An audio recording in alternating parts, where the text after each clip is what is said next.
Kristi ka mihomany anao itsenany mpanavitra hoavy Kristi ka ny Noely dia azo lazaina ho fetin'ny ankizy satria andro naterahany Jesosy Kristy zazakely. Noho izany dia tokony hiezaka isika ray aman-dreny hampifaly azy ireo, indrindra amin'ny resaka kilalao ohatra. Nefa tsy izany ihany fa tsara ampahafantarintsika azy ireo ihany koa ny tena dikan'ny Noely amin'ny resaka finoana kristianina, mba hahafantarana fa mitondra famonjena lehibe ho antsika rehetra ny Noely.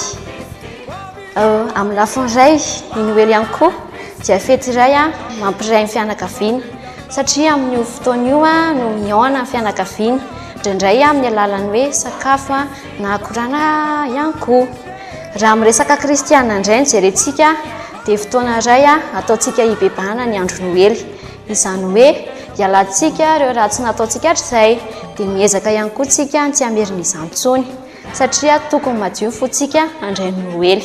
Ho fehiny izay dia tokony tsy ataontsika mandalo fotsiny ihany Noely na koa hoe anararaotantsika hanaovana fety fotsiny ihany, fa tokony hobadinitsika tsara ny Noely ary tokony andraisantsika lesona sy hitondrantsika zava-baovao tsara mahafinaritra hoentina amin'ny fiainana ho avy, izany hoe mba ho tsara hatrany ny fiainantsika aorianan'ny Noely, indrindra fa amin'ny resaka finoana kristianina.